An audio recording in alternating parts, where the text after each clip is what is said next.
Hablar bien para vivir mejor. Comunicar es algo que empapa tanto nuestras vidas que bien puede ser un objetivo vital de los más importantes que tengamos. Es para mí un honor estar hoy aquí con la Sociedad del Aprendizaje y lo es especialmente para presentar Hablar bien para vivir mejor con Ángel Losada. Me llamo Gonzalo Alonso y soy profesor de matemáticas, pero si tuviera que definirme con pocas palabras, soy un apasionado de la comunicación al que el debate, hablar en público, le vuelve loco. Me ha dado tanto en mi vida que me siento muy necesitado de compartirlo y darlo al resto. En esta breve presentación querría tocar dos aspectos. El primero, por qué es importante comunicar, y el segundo, venga, y ahora ya que estamos convencidos de que es importante comunicar, ¿cómo lo hacemos?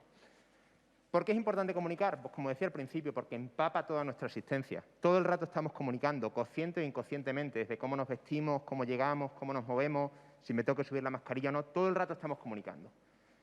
Como comunicar va a ser tan importante, acaba empapando mi vida personal, mi autoestima. Si yo soy capaz de hablar y que la gente me escuche, me siento mucho más valorado. Sin embargo, si no soy capaz de defender mis ideas, me afecta a mí también. También afecta mi relación con los cercanos, porque cuando yo sé expresar lo que quiero y sé escuchar a las personas, pues todo fluye mucho mejor. Obviamente, influye en la vida profesional. Para la empleabilidad es absolutamente esencial. Hoy en día trabajamos en equipos. Si no sé negociar, si no sé cooperar, si no sé colaborar, voy a ser mucho menos útil. Y ya no digamos para el autoempleo o para la búsqueda de empleo. Son esenciales, absolutamente esenciales. E incluso en otras cuestiones asociativas, como la sociedad del aprendizaje, todo va a funcionar mucho mejor si todos estamos comprometidos y estamos pensando en cómo nos ayudamos, cómo cooperamos, cómo transmitimos ideas de modo eficiente. Por tanto, empezando por cómo funciona nuestro cerebro, que toma decisiones muy rápido y si no me llama la atención ya empiezo a mirar el WhatsApp, Instagram u otras cuestiones y necesito captar la atención desde el principio y para eso todas las pautas que vamos a ir trabajando nos van a venir muy bien. Comunicar bien va a ser esencial en todos estos ámbitos. Y ahora, ¿cómo lo hacemos? Pues comienzo dándoos una muy buena noticia, porque hay mucha gente que piensa que para comunicar bien hay que tener un don, hay que nacer, hay que tener una labia especial o algo así. Y no es cierto y lo comprobamos día a día. He colaborado con programas para chicos de primaria, he colaborado con chicos de educación secundaria, universitarios o en otros contextos, y el salto que se da cuando uno de verdad toma la determinación de querer aprender a comunicar es brutal. Pero eso sí, hace falta un método. Y por eso es tan importante la labor que ha hecho aquí la Sociedad del Aprendizaje con la guía Hablar bien para vivir mejor. A mí, por ejemplo, que me encanta el baloncesto, si yo quiero mejorar mi lanzamiento, pero no me planteo cómo tengo que hacer la mecánica, cómo tengo que apoyar los pies, si no tengo una guía, si no tengo un buen proceso, el viento nunca sopla a favor de quien no sabe a dónde quiere ir. Por eso necesitamos un asesoramiento. ¿Y podemos mejorar todo? Sí, pero con asesoramiento. Y esto me lleva a que este material que yo he trabajado personalmente, Hablar bien para vivir mejor, es espectacular. Y es espectacular por varios motivos. El primero, porque no necesito prerequisitos, no necesito saber muchas cosas para poder empezar a trabajar con él. El segundo, por cómo está ordenado, porque yo empiezo y desde el principio voy a sentir que estoy avanzando, que estoy accediendo a recursos, que estoy entendiendo cómo quiero comunicar y teniendo herramientas para comunicarlo de un modo eficiente. Y eso nos va a ir motivando y nos va a ir haciendo crecer y crecer. Y además es que funciona en contextos muy diferentes. Cuando yo lo he usado, después de haber leído muchos libros, me funcionaba, pero lo he trabajado con alumnos que están empezando y me funciona. Lo he trabajado en otros contextos asociativos y funciona también. Así que, ahora que vais a tener la suerte de que os lo expliquen mejor, no la desaprovechéis y utilizad este material porque es riquísimo. Pero no querría terminar esta introducción sin pediros un paso más.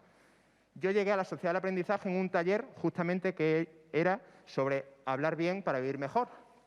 Y moviéndonos sobre eso y viendo cómo aterrizar este hablar bien para vivir mejor en la sociedad extremeña, empezamos a mover dialecta.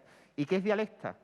Dialecta es muchas cosas, pero seguro que os habéis planteado muchas veces qué de ruido y qué poca discusión hay últimamente en la escena pública política, qué de monólogos y qué poco debates, qué de noticias o pseudonoticias y qué poca información. Si sois de los que pensáis que deberíamos entregarle a la ciudadanía y a nuestros jóvenes especialmente esa capacidad de cribar qué información, de cómo formarse su opinión, de escuchar al otro, de saber defender sus ideas con verdadera pasión, vosotros confiáis en Dialecta y vosotros tenéis que formar parte de Dialecta. Dialecta participarán los jóvenes, pero Dialecta lo tenemos que hacer entre todos. Va a ser un concurso, un programa de habilidades comunicativas para todos los jóvenes de nuestra sociedad extremeña. ¿Para qué? Para entregarles el regalo que hoy se os va a entregar a vosotros. Hablar bien para vivir mejor. Muchas gracias. Y Ángel, muchísimas gracias de verdad porque la guía es espectacular.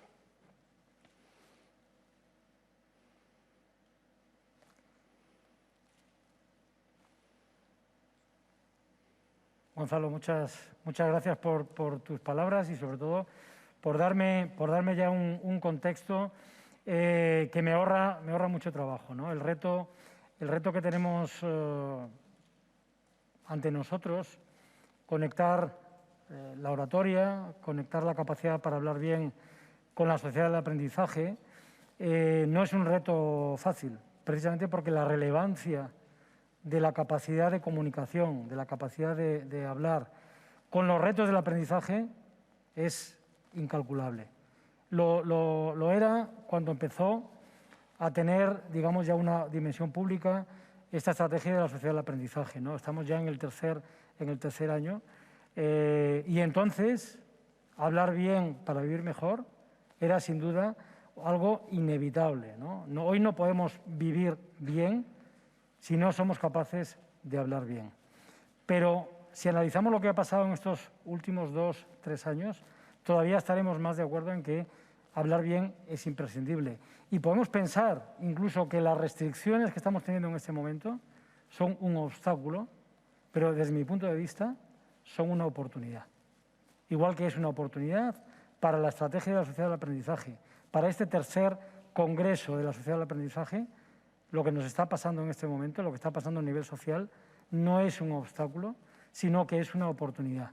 Yo estoy convencido de que esto que estamos trabajando ya, que ya es una realidad, tercer congreso, va a tener resultados mucho más ambiciosos que los que han tenido las 2 primeras ediciones. Yo creo que el resultado va a ser mucho más útil desde el punto de vista de la eficacia, del tiempo que dedicamos y de la calidad de las interacciones, ¿no? En este contexto solo puedo empezar dando las gracias y dando las gracias también a las personas que están conmigo en este momento en la sala, pero no como un objetivo en sí mismo, sino como una oportunidad que brindamos a todas las personas que nos van a seguir a través de la red, ¿no? En estos días 25 y 26 de enero. Por tanto, lo primero, gracias a los que están ayudándome en este momento a preparar una intervención que sin duda es solamente un estímulo para que más personas, miles de personas, puedan participar con nosotros. Por tanto, gracias por la confianza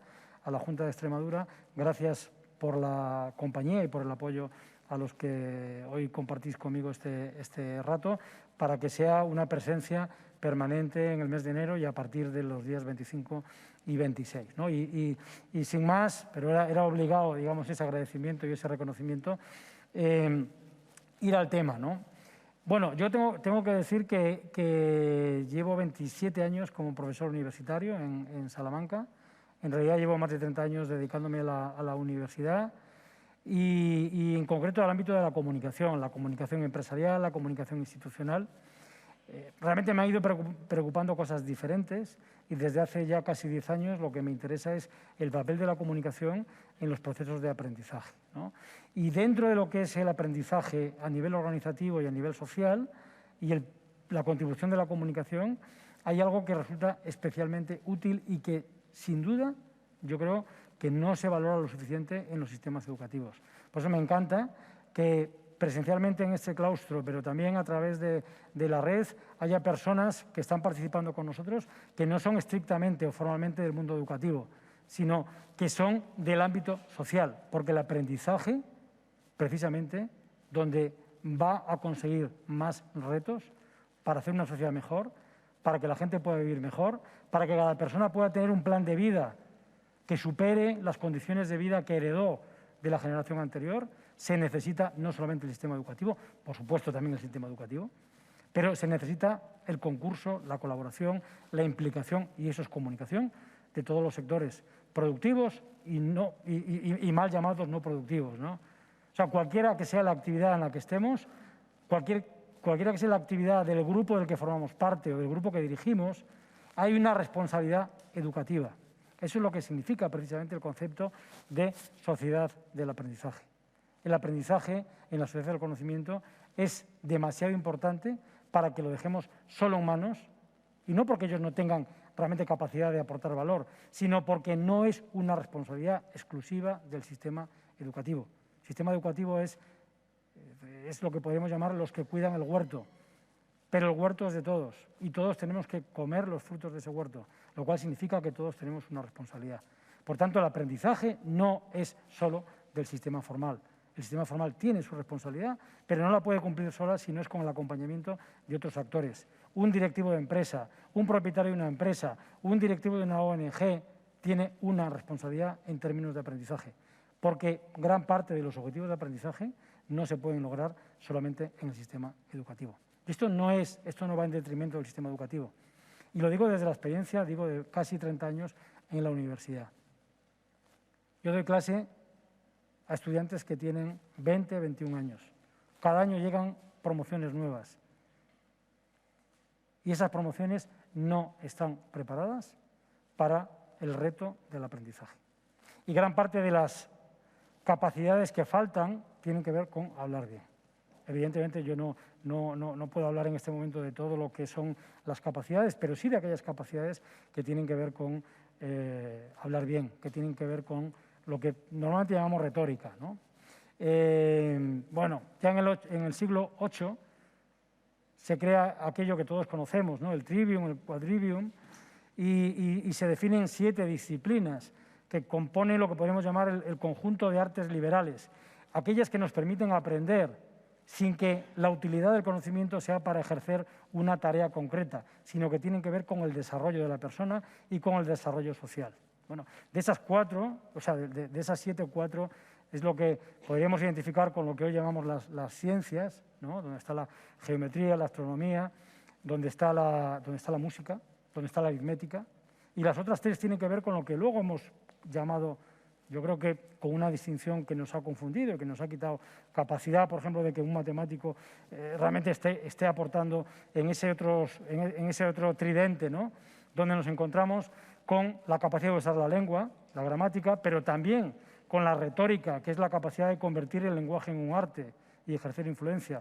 Pero lo más importante, por eso me gusta el nombre del proyecto, dialecta, porque en realidad tanto el lenguaje como la capacidad retórica deben estar al servicio de la búsqueda de la verdad, o siendo más modestos, diríamos, del aprendizaje, que es lo que nos permite usar el conocimiento para tomar decisiones, para entender la realidad, para comportarnos en sociedad.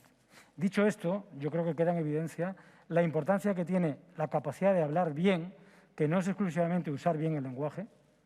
Evidentemente nos ayuda a usar bien el lenguaje, pero no es solo usar bien el lenguaje, para conseguir una sociedad que progresa gracias a la aplicación del conocimiento. Y en contra de lo que muchos pueden pensar, en esta sociedad semibloqueada, porque no está del todo bloqueada, si no, no estaríamos hoy aquí, por ejemplo, en esta sociedad semibloqueada, lo que realmente nos puede permitir avanzar es la capacidad de aprendizaje, que tiene que ver con 3 retos. Primero, evitar errores. Esto es lo que tiene que ver con la calidad, ¿no? Lo que en el ámbito de la empresa llamamos la calidad. Aprendizaje para evitar errores. Hombre, no está mal, ¿no? Pero no es suficiente. Evitar errores no significa que yo sea capaz de hacer lo que debo hacer. Y lo que debo hacer tiene que ver con mi decisión de lo que yo quiero ser en mi vida, de lo que yo quiero que sea mi vida para los demás. Eso, en términos empresariales, se llama posicionamiento. Yo puedo ser muy eficaz, pero si elijo un posicionamiento equivocado, probablemente estoy perdiendo la oportunidad que me brinda mi vida para ser feliz y para hacer felices a otros. Por tanto, primero, evitar errores. Segundo, conseguir hacer lo que debo hacer. Y en tercer lugar, y este es el reto del aprendizaje, y aquí nos encontramos con el ratón, ¿no? Y con esto termino esta introducción, un poquito larga, pero que yo creo que nos ayudará luego a ir más lejos, ¿no?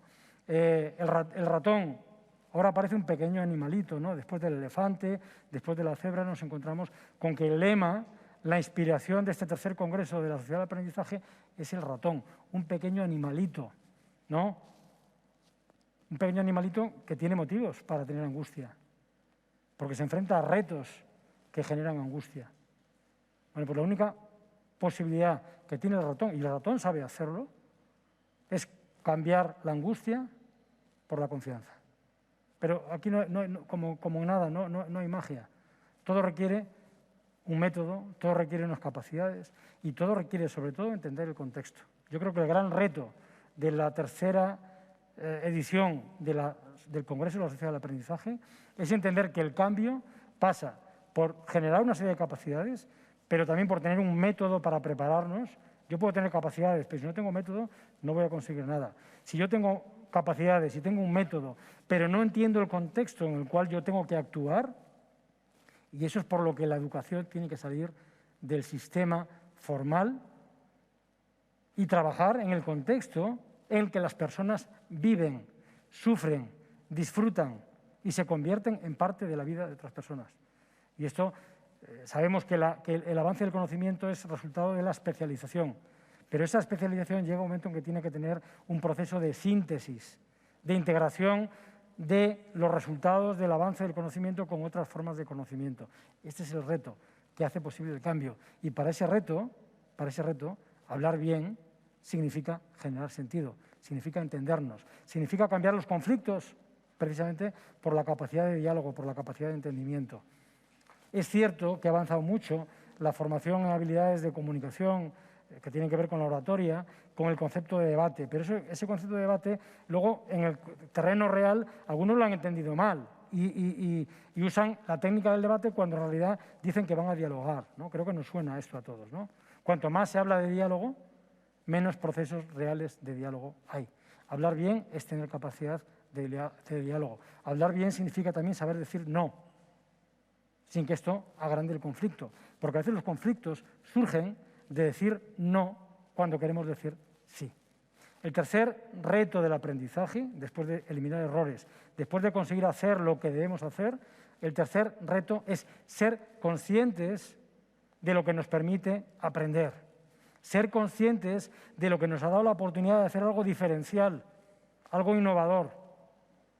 Es aprender a aprender.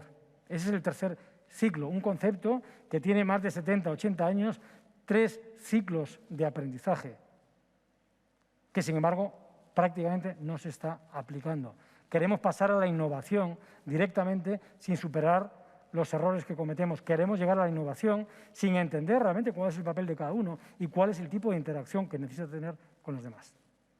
Hasta aquí esta introducción de por qué hablar bien, por qué una de esas 7 disciplinas tiene más sentido todavía hoy, tiene más protagonismo todavía hoy para crear una sociedad mejor que en el siglo VIII. Evidentemente, los retos de la retórica, de la dialéctica, la capacidad de elocuencia, la capacidad de influir, tienen que operar de una manera diferente porque el contexto, porque lo que sabemos, porque las estructuras sociales son distintas. Pero las capacidades son las mismas. Y lo que hemos hecho con este libro, con este método, es simplemente adaptarlo a lo que es un proceso de aprendizaje que, por cierto, para todos los que nos acompañáis hoy aquí y para los que nos estáis viendo desde la red, necesita acompañamiento.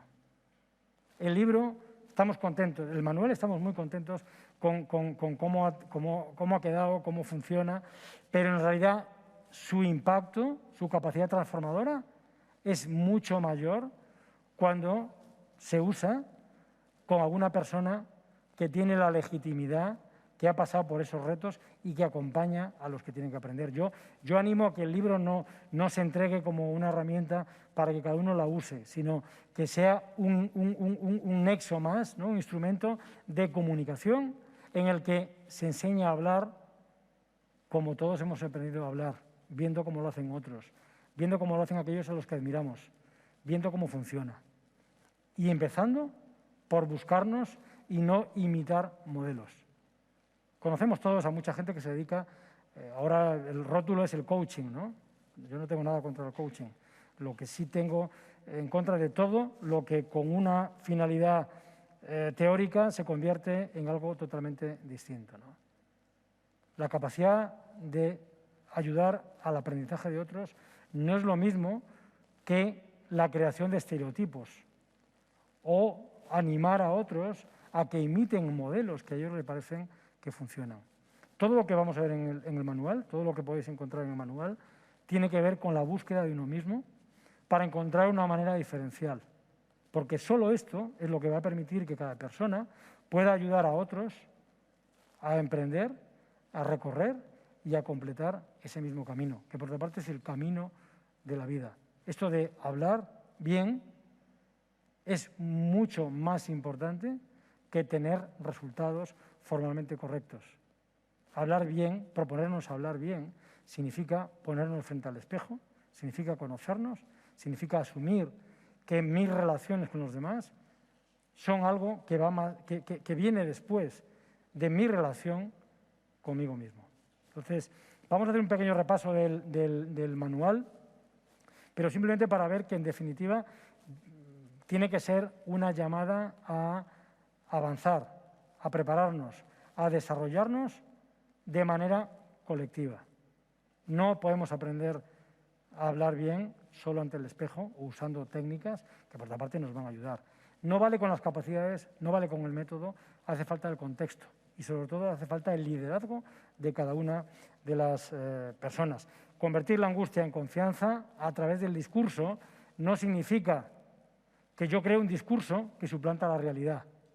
De hecho, todos oímos últimamente quiero decir, desde hace unos cuantos años, que esto del discurso es algo artificial, ¿no? Que a nivel público, y no solamente a nivel político, también a nivel empresarial, pero incluso en el ámbito de las organizaciones de la sociedad civil, se crea un discurso para que sirva de cortina a lo que realmente es la realidad. Aquí y en el manual no hablamos de este concepto de discurso. Hablamos del discurso como un camino, como un recorrido que es transformador, porque el aprendizaje, en la medida que me ayuda a evitar errores, me ayuda a posicionarme a partir de lo que soy y quiero ser en relación a los demás, y me ayuda a entender cómo aprendo, ese proceso es transformador. El discurso es transformador, si es auténtico, si es honesto, si es preciso, si es transparente. Y de esto es de lo que básicamente vamos a hablar. Sin duda, una sociedad en la que cada individuo tiene capacidad de usar el discurso para su transformación, de manera que sea útil para su entorno, para los demás, porque cuando hablamos de transparencia, cuando hablamos de espejo, significa que el engaño no nos funciona. Y el único engaño que cabe es aquel que viene de las limitaciones que tenemos para conocer. Por tanto, un buen discurso empieza por una buena capacidad de análisis. Y luego viene la síntesis. Lo vamos a ver de manera ordenada porque, de hecho, la investigación que se ha hecho sobre cuáles son las competencias clave para la sociedad del aprendizaje, la investigación que se ha hecho y que se ha publicado en el manual sobre neuroeducación, nos dice precisamente dónde están las capacidades claves y dónde está el contexto clave para poder convertir la angustia, eso que llaman el miedo escénico, en seguridad. Y no es una cuestión de repetirnoslo muchas veces. No. Es una cuestión realmente de generar un proceso de desarrollo, que es un proceso de transformación mío y de mi entorno, cuando me planteo realmente que no puedo decir simplemente que me limito a no hablar en público porque me da miedo, porque me genera un miedo escénico, porque ese miedo escénico nos lo ha demostrado en ese manual Esther Giraldo, en el manual de neurociencia. Ese miedo escénico es parte de los requisitos necesarios para poder hablar bien. El miedo escénico que yo tengo antes de enfrentarme a la oportunidad, que agradezco, pero que evidentemente me genera una responsabilidad que me supera hasta el momento en el que vamos consiguiendo cosas poco a poco, ¿vale? Entonces, ¿cómo pasar del miedo a la angustia? Necesita capacidades. No nos podemos convencer de que las tenemos si no las tenemos. Necesita método, y ese método es el que nos va a ir acompañando, pero sobre todo nos tiene que dar la capacidad para entender el contexto en el que vamos a convertir la incertidumbre, la ambigüedad, el riesgo. Son tres características de la sociedad actual. Y les digo una cosa, me preocupa mucho más la ambigüedad de la sociedad actual, la incertidumbre de la sociedad actual, la complejidad de la sociedad actual, me preocupa mucho más que la fragilidad que estamos viviendo de la sociedad actual. Esta fragilidad que estamos viviendo y que ha cambiado nuestro comportamiento nos marca una pista sobre cómo tenemos que cambiar y cómo tenemos que actuar. La ambigüedad, la incertidumbre y la complejidad, si no somos capaces de entenderla, lo que hace es realmente bloquearnos. Entonces, bueno, bienvenida cualquier oportunidad de reflexionar sobre cualquier oportunidad. paseando por Mérida, he visto una tienda en la que había un cartel donde decía: entre ganar y aprender, elijo aprender. Y de hecho está como un mantra esto de, bueno, no, es que no se aprende de los éxitos. ¿Quién ha dicho esto? Pero nos lo estamos creyendo. ¿Solo aprendemos de los errores? No. El tercer loop, el tercer ciclo del aprendizaje, que va más allá de evitar errores, que va más allá de hacer lo que tiene que hacer, tiene que ver con entender qué es lo que he hecho bien cuando he tenido resultados positivos.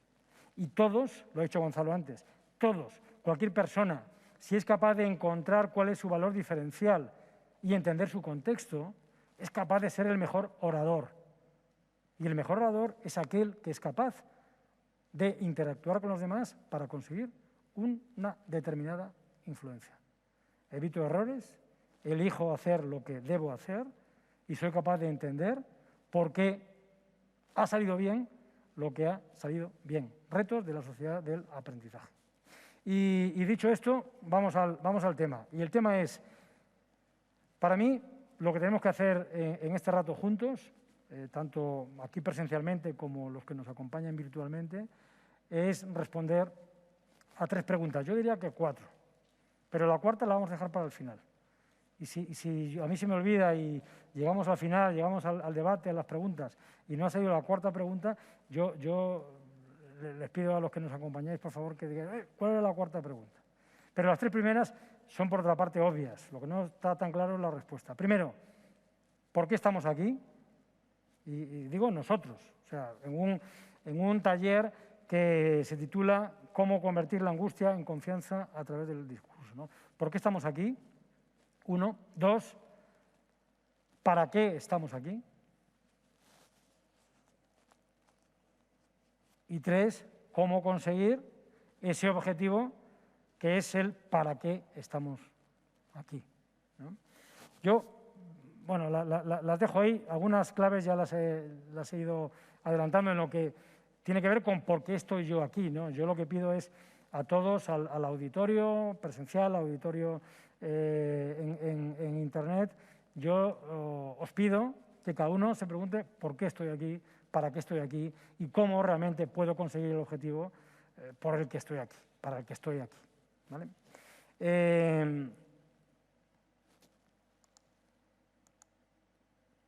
Bueno, estamos aquí porque ya hemos dicho que hay una serie de competencias, hay un método. Bueno, puede haber muchos métodos, pero bueno, tenemos uno que hemos diseñado específicamente para la sociedad del aprendizaje. Y hay un contexto que tenemos que ser capaces de entender, ¿no? Para ir poniéndonos en situación, yo voy a pasar muy rápido porque las competencias están en el informe publicado por la Estrategia de la Sociedad del Aprendizaje de esa investigación. ¿Cuáles son las competencias clave que permiten desarrollar la sociedad del aprendizaje? Evidentemente, las competencias clave las vamos a ordenar también en 3 grupos, ¿no? ¿Para qué?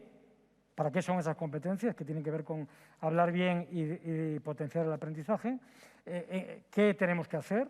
Y finalmente el cómo, ¿no? Y ya les adelanto que en realidad lo difícil no es el para qué ni el qué, sino es el cómo. Y además porque el cómo es diferente para cada uno de nosotros.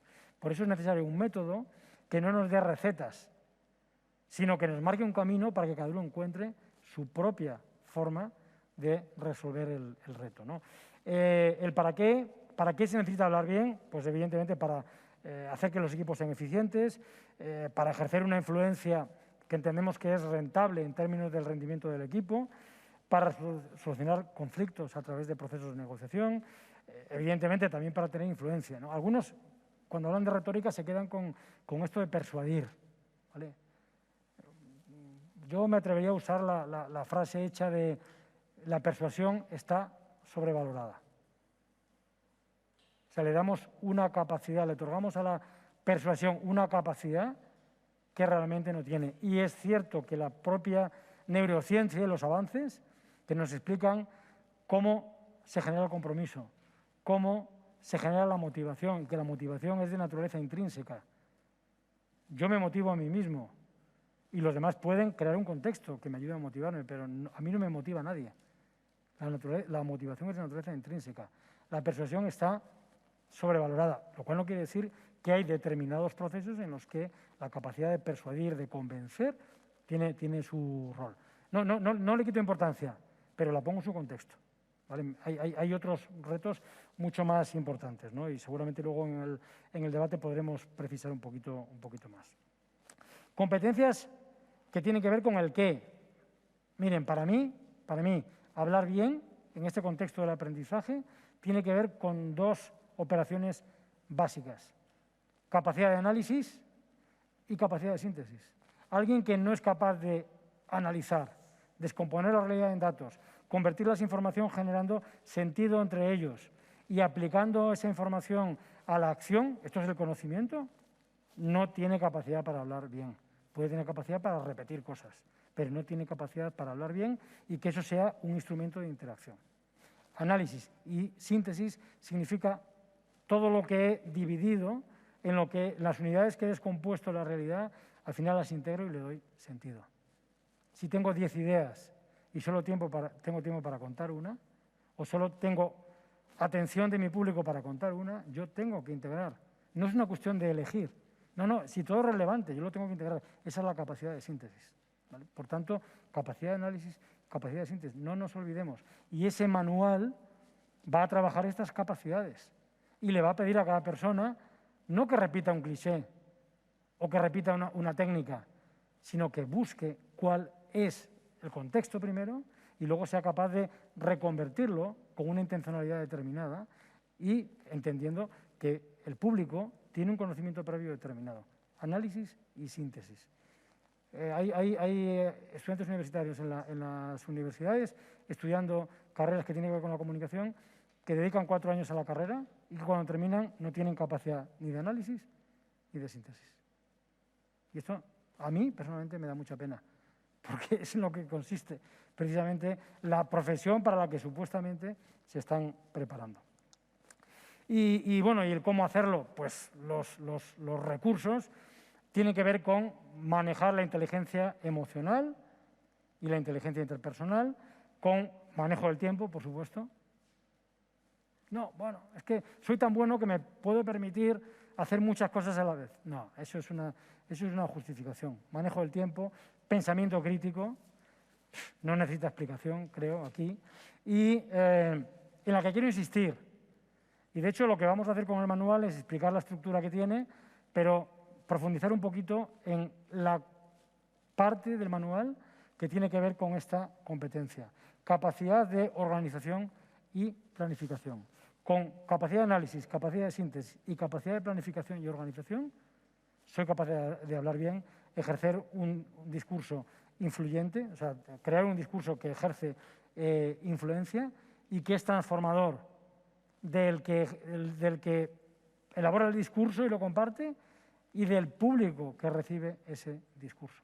Porque esta es la capacidad transformadora de la comunicación. Bueno, este es el manual. Todo eso está en el manual. La estructura, muy rápidamente, porque todo el mundo puede tener el manual. En primer lugar, capítulo 1, es en el que nos vamos a centrar, simplemente para explicar cómo funciona el método, cómo funciona el manual. Capítulo 1, definir la estrategia, que tiene que ver con cuál es mi intencionalidad y cuál es el contexto en el que yo elaboro esa estrategia. El manual tiene 8 capítulos. 5 tienen que ver con las habilidades básicas del proceso y hay otros 3 capítulos que tienen que ver con necesidades de comunicación específicas.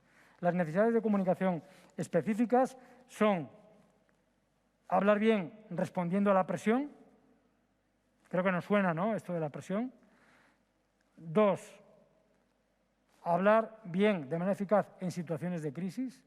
Y de hecho, para la parte del debate, lo que he preparado precisamente es profundizar un poquito en, ahora que estamos viviendo una crisis, ¿no?, por lo menos eso parece que forma parte del discurso, ¿no?, que estamos viviendo una crisis, cómo podemos comunicar de manera eficaz en situaciones de crisis.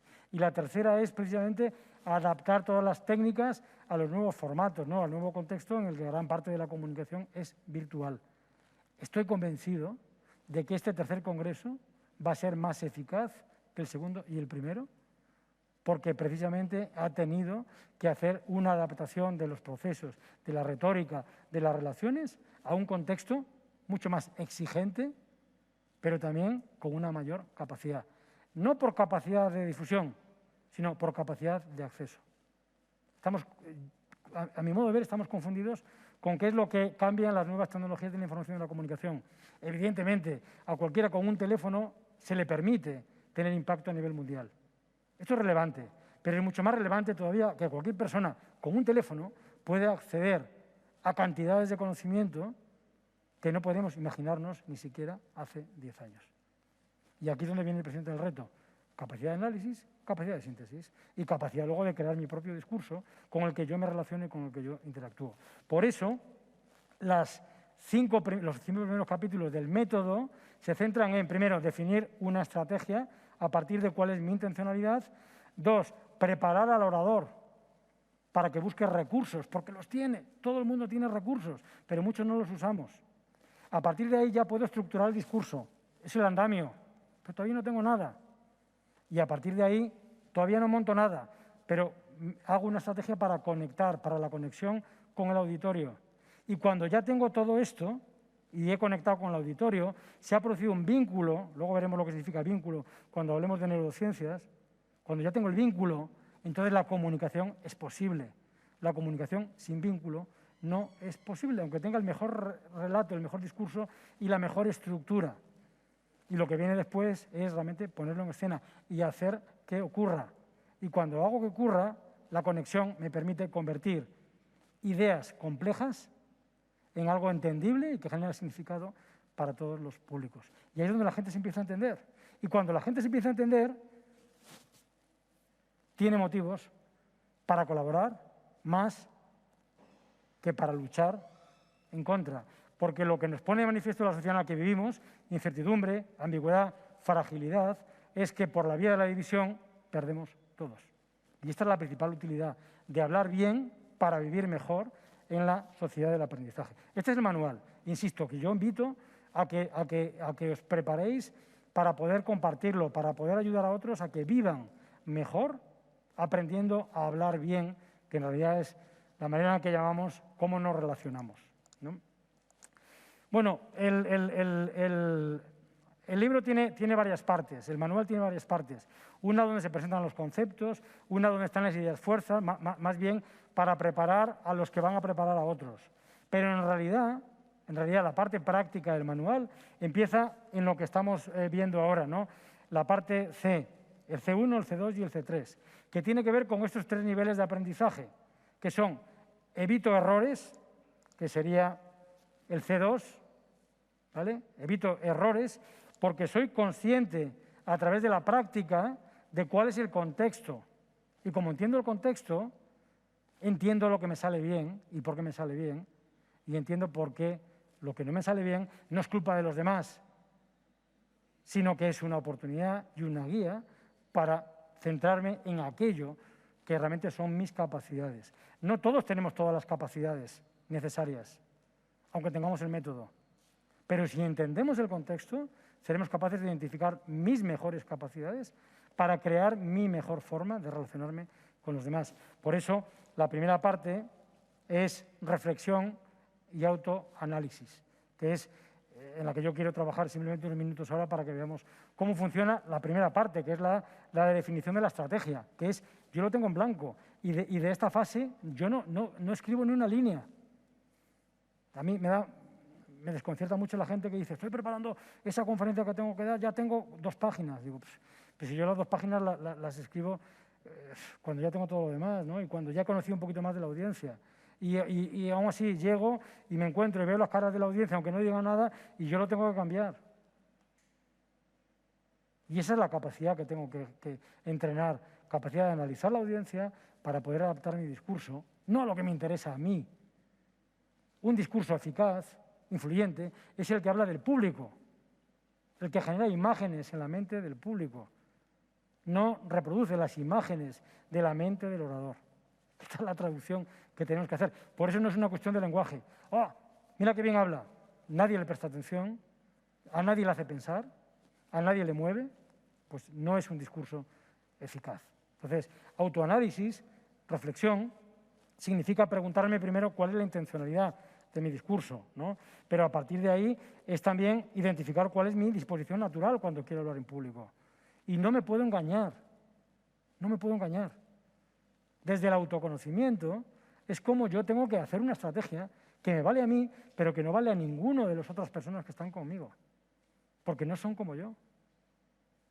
Solo desde la autenticidad, que tiene que ver con el autoconocimiento. Y ahí es donde tenemos las claves, ¿no?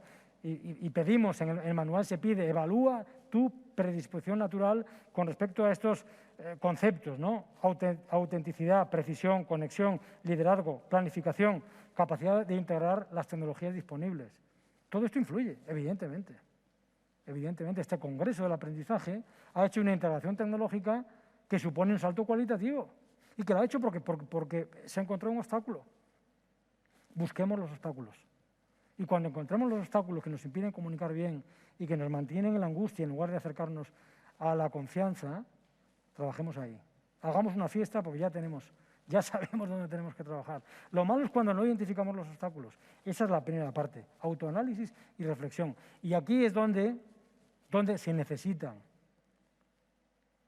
acompañantes, se necesitan guías, se necesitan personas comprometidas con el aprendizaje, que quieran dedicar su tiempo a esas personas jóvenes que necesitan referencias, no para copiarles, sino para avanzar en su propio desarrollo.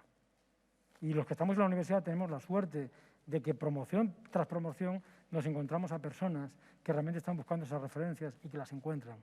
Y cuando eso se produce el aprendizaje del alumno y del profesor. Y si la institución tiene capacidad de escucha, de la propia institución. Este es el aprendizaje del que estamos hablando. Y trabajar para hablar bien nos da una oportunidad enorme de trabajar todos juntos. Este es el esquema del libro, ¿no?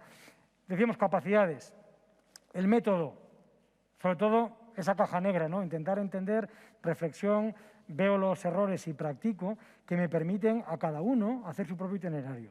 Bueno, la guía que yo les animo a todos a que la consulten, de neurociencias, lo que nos dice básicamente con respecto al tema de hablar bien es, primero, que el cerebro es el que crea nuestra realidad. Y no lo dice tan expresamente, pero yo lo interpreto, aunque en realidad ese punto A2 está específicamente en el manual. El cerebro que crea la realidad es también el que crea tu fortaleza.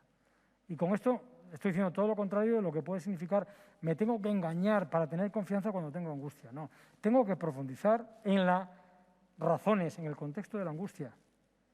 Y ahí voy a encontrar mis recursos, porque esa angustia es resultado de mi voluntad de hacerlo bien, de tener un buen resultado, de ser consciente de lo que me estoy jugando, pero que me deja solo y no me dice por dónde tengo que continuar.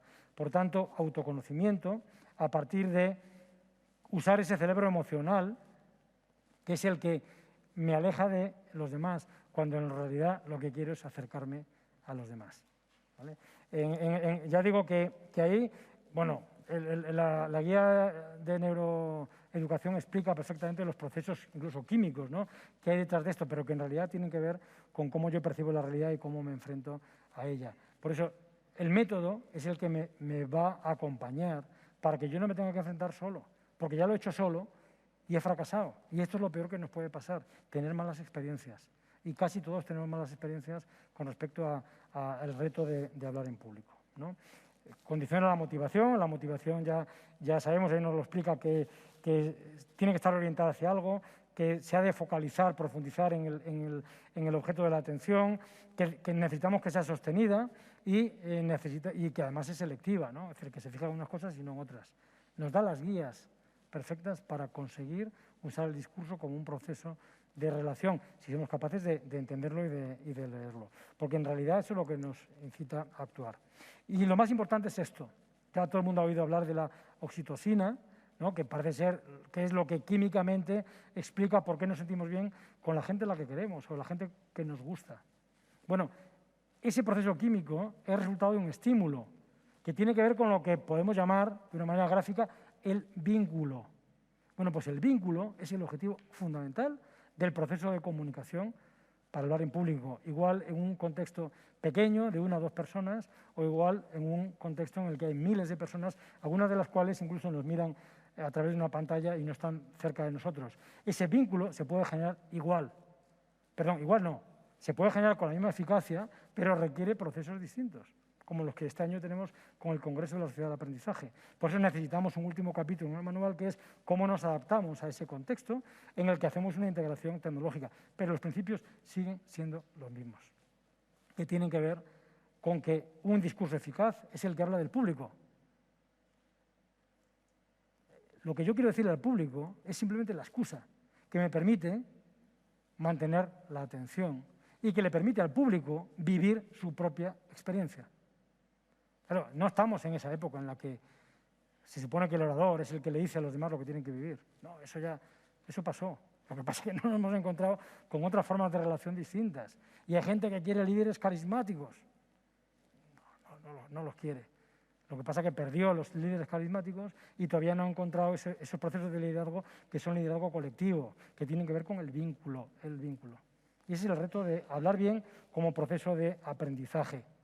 Ustedes, todos en algún momento, han sido conscientes de que su influencia permitía a otras personas aprender y transformarse. No creo que hayan tenido más oxitocina en el cuerpo en ningún otro momento de su vida. Hablar bien, comunicarnos de manera eficaz como proceso de aprendizaje transformador. Que eso es lo que estamos aquí con el ratoncito, que es muy pequeño, pero que tiene una capacidad de mover elefantes y de mover masas y hacer que corran todos en la misma dirección o cada uno en la dirección en la que busca su confianza y su seguridad. Este es el esquema y este es el proceso.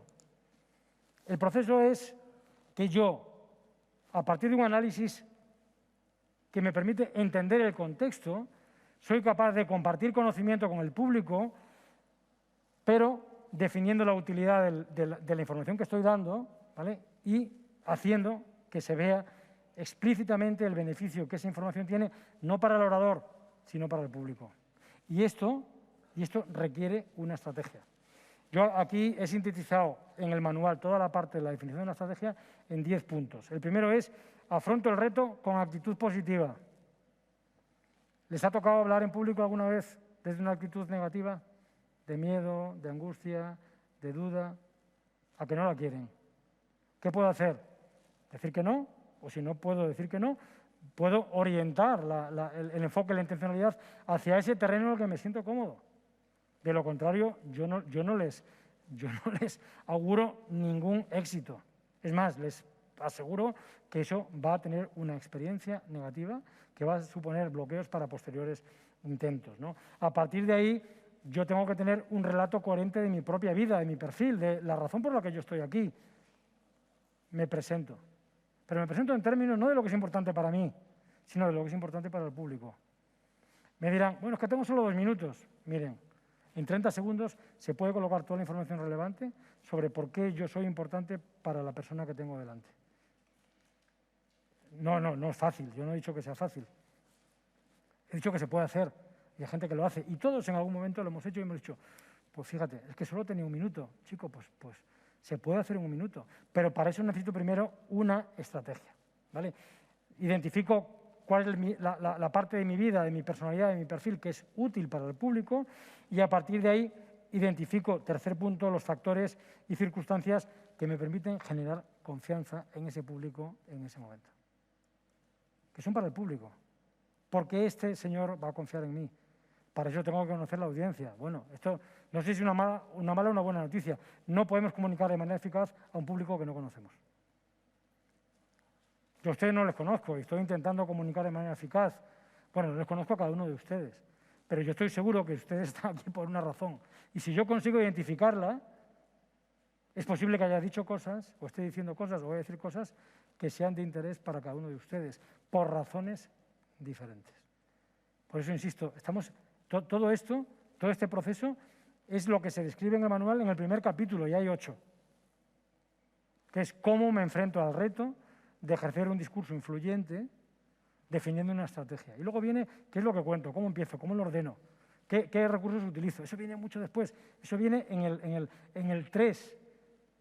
Y cuando lo tengo definido, en el 4 me encargo de darme un tiempo para conseguir la conexión emocional. Y luego en el 5 todavía lo puedo echar todo a perder. Y tengo que estar muy atento, porque como estoy pensando en el guión, pues se nos va.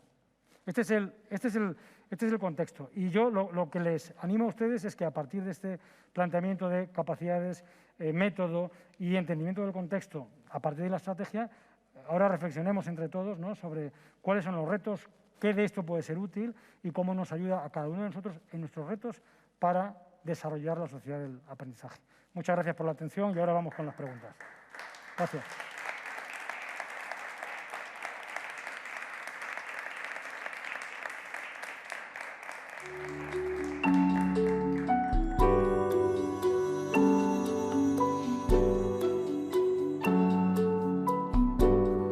Bueno, a partir de este enfoque, ¿no?, donde combinamos capacidades con un método y donde tenemos muy en cuenta el contexto y ponemos en marcha esa capacidad de análisis, el reto de hablar bien, ejercer un discurso influyente y que tenga capacidad transformadora porque genera aprendizaje, ¿no? Vamos a ver cuáles son vuestras inquietudes o vuestras dificultades para bueno, validar este modelo, ¿no?, que sin duda lo hemos hecho con mucho cariño, pero que es un modelo en construcción y que sin duda necesita ponerse en práctica y que nos permitirá ir aprendiendo también y mejorándolo. Por tanto, gracias por vuestro interés y adelante con vuestras preguntas. Muy bien, Ángel, pues muchas gracias por tu intervención. Creo que ha sido una disertación magnífica y voy a aprovechar el vínculo que tenemos en cuanto a la relación docente en el ámbito universitario. Tú decías antes que las generaciones que nos llegan a las universidades no están preparadas para poder hablar bien y vivir mejor, ¿no?, que es de lo que se trata. Y yo te pregunto, no sé, o te hago la reflexión de, ¿no será que el sistema educativo tradicional viene apostando por la cultura escrita frente a la oralidad? Si la oralidad, que es aquello que mamamos en casa, nos hemos olvidado de ello en el sistema formal reglado de enseñanza y hemos dejado de lado esa oralidad para centrarnos en la cultura escrita. ¿Crees que esto podría, si lo cambiamos de alguna forma, beneficiar en la línea de efectivamente conseguir una sociedad de aprendizaje en el que hablemos mejor y vivamos mejor? Bueno, te agradezco la pregunta, porque en realidad es ponerle en la llaga, yo lo reconozco, ¿no? A partir de ahí podemos estar hablando no 40 minutos, sino la invitación que os hago es que hablemos de esto a partir de hoy, ¿no?, y que podamos incluso construir juntos, por supuesto. Vamos a ver, yo diría, no es tanto el problema de que el sistema formal, el sistema educativo formal, se centre en la parte escrita. El problema es que descuida nuevas formas de comunicación, nuevas formas de relación. Por supuesto, centrarnos en lo escrito es limitar muchísimo la manera en que luego cada persona se tiene que relacionar. Pero no solo con respecto a lo oral, ¿no?, yo diría con respecto a todo lo multimedia. Si estamos viendo la gran capacidad de comunicación que tienen nuestros jóvenes, usando tecnologías que nosotros muchas veces somos incapaces de entender, es que el problema es que la manera en que tenemos que llegar a ellos es a través de esos sistemas, lo cual no significa renunciar a la utilidad o la eficacia del aprendizaje. Porque aquí se ha generado un concepto defensivo, ¿no? Como no me siento cómodo llevando el proceso de aprendizaje fuera de lo que yo he hecho normalmente, que sobre todo es escrito, pues entonces lo que hago es denigrar esas otras formas de comunicación, de relación, que en realidad son simplemente soportes, porque lo que hay detrás sigue siendo lo mismo. Generación de atención, capacidad de analizar, capacidad de síntesis, y algunas de esas tecnologías nuevas la fomentan tanto o más como el lenguaje escrito. Por supuesto que esa es una limitación y yo diría que el sistema formal educativo, como cualquier sistema, y esto no lo digo no es por señalar, ¿no? Cualquier sistema o cualquier organización se resiste al cambio. Lo que tenemos que ser capaces de identificar por qué ese cambio y qué sentido tiene y apoyarlo, por supuesto, por supuesto. Yo creo que, fíjate, el gran problema del sistema educativo formal es que es formal, cuando las formas de relación ya no son formales. Y formal no es igual a riguroso, no. Formal no es contrario a riguroso. Y riguroso tiene que significar efectivo, influyente, que tenga capacidad de atraer la atención, de mantener la atención y de generar un impacto. Totalmente de acuerdo con lo que tú señalas. Claro que sí. La siguiente pregunta es, bueno, ¿por dónde empezamos, no? Y, bueno, en el Congreso, el primer año, el segundo año, y seguro que este año estamos encontrando ya muchas experiencias de éxito, ¿no?, que demuestran cómo se puede hacer.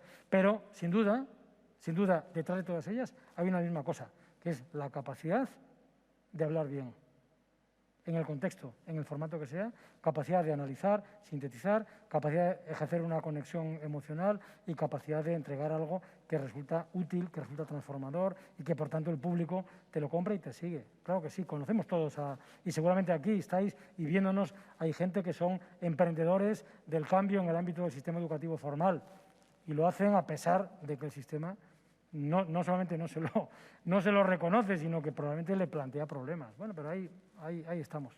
Gracias, muchas gracias por tu pregunta. Gracias a ti.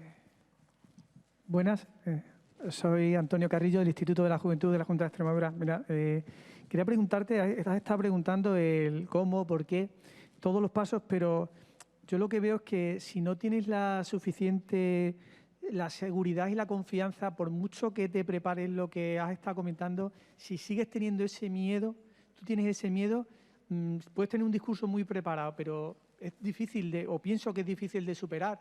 Hablar, por ejemplo, hablar en público. Entonces, creo que, no lo sé, ¿cómo enfocamos eso? Vamos a ver, bueno, es que ahí tenemos el título, ¿no? ¿Cómo pasar de la angustia a la confianza? Evidentemente no es una cuestión de preparar bien el discurso, es una cuestión de preparar muy bien mi capacidad de entenderme a mí en el contexto de las relaciones con la gente a la que yo le tengo que hablar en público. O sea, porque yo cuando vengo aquí, yo no os conozco a vosotros. A mí me da miedo hablar a un grupo, aunque sea de 10 personas, que no conozco. Me da miedo no ser capaz de hacerme entender, me da miedo no haber elegido bien lo que tenía que contaros, me da miedo que en realidad me haya equivocado pensando lo que puede ser de interés para vosotros. ¿Qué es lo que me puede sustituir ese miedo por la confianza? Pues mirarme al espejo, preguntarme quién soy yo para tener a esta gente aquí, hora y media, dedicándome su tiempo. Si la respuesta es yo no soy nadie para hacerlo, yo no tengo nada que merezca la pena para esta gente durante hora y media, pues yo lo que tengo que hacer es dar las gracias a Carlos por la invitación y decirle, seguro que encuentras un tipo que va a venir aquí con más confianza. Pero esto no ocurre en la vida. Cuando nos invitan a dar una charla, cuando nos invitan a hablar con nuestro hijo para intentar orientarle porque está confundido, unos amigos, ¿no? Es porque alguien ha visto en ti algo que tiene sentido para él y que por lo tanto tiene sentido para las personas que te van a escuchar. Este es el proceso de análisis y tú lo tienes que identificar. Y aquí es donde vienen a veces muchos equívocos. Me he invitado porque soy el más listo. No, mira, perdona, te he invitado porque te has equivocado más veces. Y lo que quieren es que les cuentes cómo te has equivocado. Y entonces ahí tú encuentras tu confianza. Hay 3 claves para cambiar la ambigüedad, o sea, la angustia por la confianza, que son, primero, sentir que tenemos la legitimidad para usar el tiempo de otras personas. Y tenemos que empezar a analizar hasta que lo encontremos. ¿Qué es lo que me da la legitimidad para ponerme delante de vosotros y estar contando cosas que son mías, ¿no? Y que pueden tener sentido para mí, pero a lo mejor no para vosotros? La segunda es que eso sea muy, muy importante para mí. Porque yo puedo venir a hablaros de cosas que conozco, pero yo a Carlos le hubiera dicho que no hablaría con vosotros de cosas que conozco, pero que no me apetece hablar de ellas. Porque si no me apetece a mí hablar de ellas, estoy seguro que a vosotros no os va a apetecer nada escucharme durante hora y media. Entonces, lo segundo que tiene que ocurrir es que el contenido y el sentido de la conversación, de la charla, de la conferencia, de la reunión, a mí me dé motivos realmente para superar ese miedo. Si no me da motivos para superar ese miedo, evidentemente yo no estoy preparado para eso. Y que esto es mucho mejor que enfrentarme a una situación. Y todos los que hemos tenido alumnos hemos visto a alumnos fracasar en algún intento de estos. Es lo peor que puede ocurrir. Es mejor un paso atrás, un paso a un lado, que llevar a esa gente a una experiencia que le va a llevar a la convicción errónea, por otra parte, de que a ellos no se les da bien hablar en público. los que os dedicáis al mundo educativo, ¿cuántos alumnos tenéis que os dicen, no, se me da muy mal hablar? No se da muy... Luego lo vemos con sus compañeros, vemos que la gente les escucha. No, lo que tienen que hacer es llevar a esa situación de comunicación formal su propia autenticidad y hacerlo de manera honesta. Pero ese camino, probablemente con gente joven, necesita un acompañamiento. Durante mucho tiempo ese acompañamiento lo teníamos nuestros maestros, que lo hacían muy bien.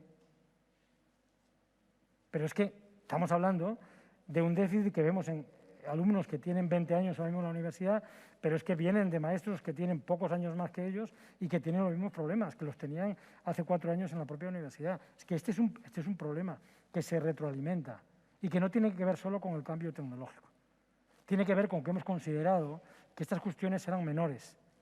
Algo que en la Edad Media tenían tan claro, en el siglo VIII tenían tan claro, y lo tenían ya los griegos, que de las 7 artes liberales que generan el desarrollo personal y social, una de ellas era la capacidad de hablar bien. Y ahora pensamos que no, es una cosa menor, bueno, es prescindible. Mira, lo importante es que sepan geografía. Yo no tengo nada contra la geografía, me parece muy importante. Ahora, lo que me gustaría a mí es que estudien geografía viviéndola. No solamente en los mapas, que a mí me encantan, mi mujer que está por aquí lo sabe. Pongo mapas en todas partes, me encantan los mapas. Pero los mapas sin experiencias no te permiten saber dónde está Murcia si realmente tú has nacido en Asturias. O sea, así de claro. Esto es una cuestión que no es discutible, o sea, es que es así. Entonces, no, de verdad que, claro, no estaríamos aquí, ni tendríamos el título de esta intervención de hoy si no fuera difícil, o sea, hay un salto, no pasar de la angustia a la confianza. Y no simplemente decirle a los chicos, venga, que tú puedes, porque eso, lo que le está diciendo a los chicos es todo lo contrario. Es que te estoy animando porque en realidad tú no puedes. No, hay que demostrarle a los chicos, por eso esta parte del análisis. El otro día un alumno mío me dice, no, es que soy muy mal estudiante. Digo, ¿eso quién te lo ha dicho? Llevo 27 años en la universidad. Recuerdo otros 2 de tu nivel. No, es que no me gusta estudiar. Claro, ¿a qué llamamos estudiar? No sé si ves a dónde voy, ¿no? O sea, no, es que hay que negar la mayor. Es que eso es una trampa conceptual.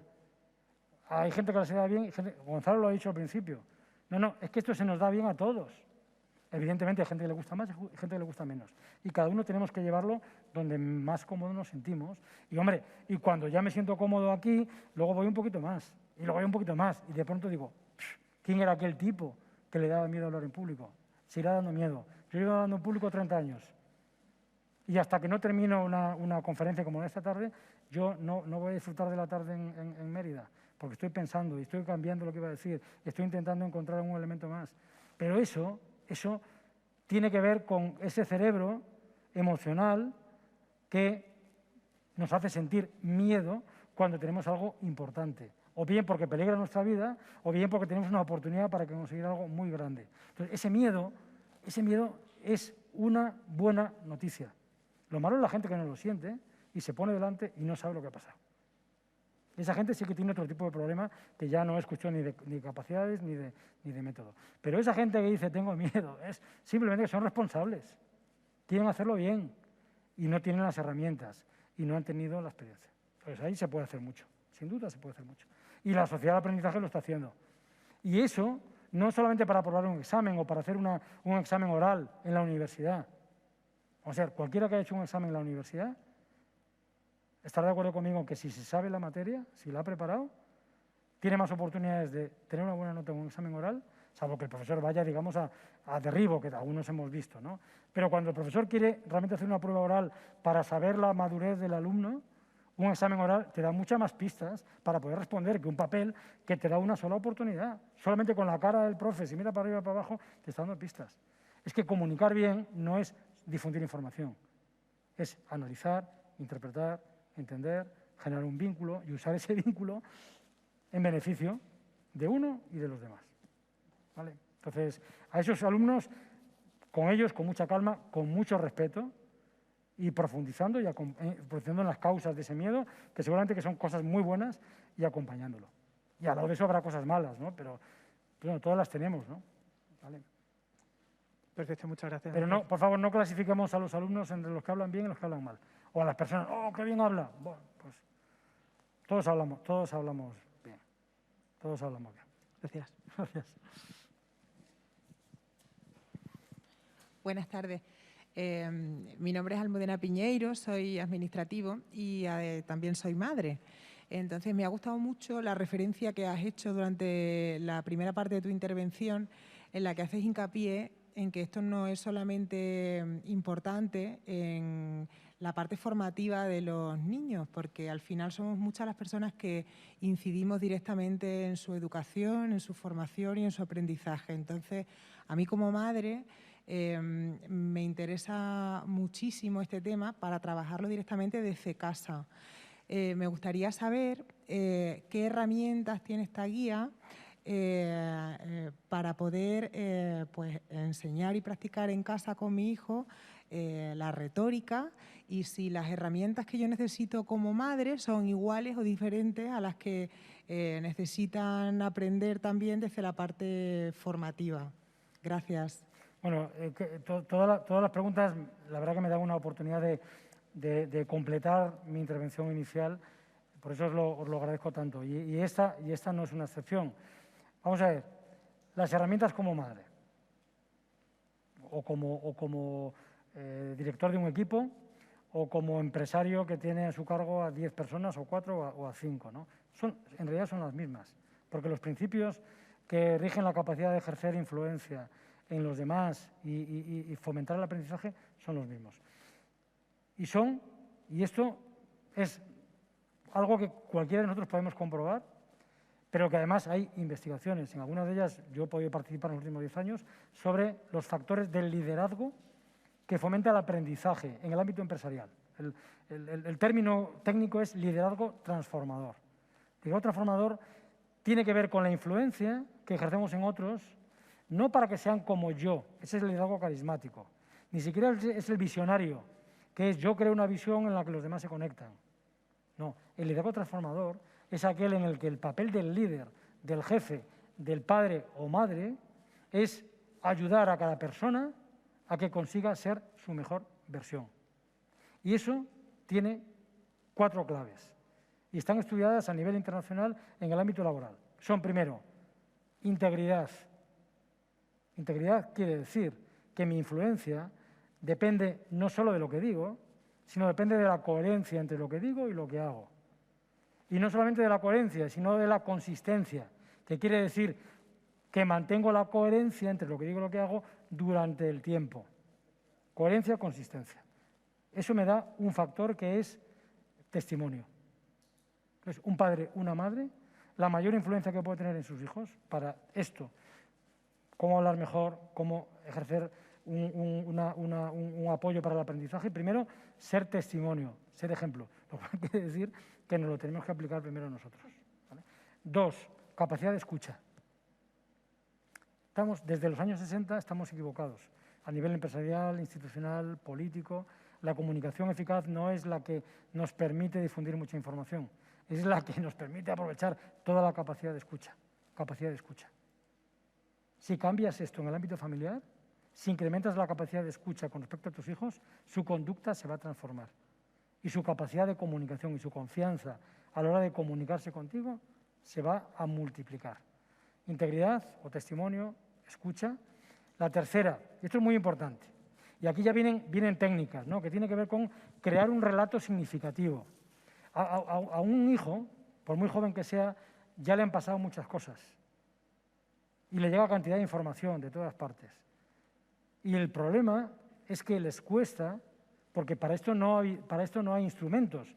Esto es lo que la mecanización, la automatización, la digitalización y ahora la inteligencia artificial nos deja a las personas, lo demás nos lo quita a todos y nos quita los puestos de trabajo. Lo que nos deja a las personas es la capacidad de generar significado, un relato significativo que conecta el pasado con el futuro.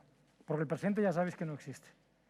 Para crear significado lo único que existe es el pasado y construimos el futuro, el horizonte, la visión del horizonte a partir del pasado. Y esto requiere capacidad de comunicación, análisis, síntesis y crear un relato significativo. Y para esto sí que hay formatos y está la creación de historias, la narrativa y hay otro tipo de formatos, en algunos de ellos directamente creados con el uso de las nuevas plataformas que tenemos, ¿no? Capacidad de relato. Es que los niños lo que necesitan no es más información, lo que necesitan es que les ayudemos a ordenar esa información. Integridad, escucha, capacidad de relato. Y cuarta, y más importante, que no se puede conseguir sin las otras tres, que es habilitación. Esto hoy mucha gente le llama empoderamiento y tal. Yo creo que, me parece que la palabra es menos significativa que habilitación.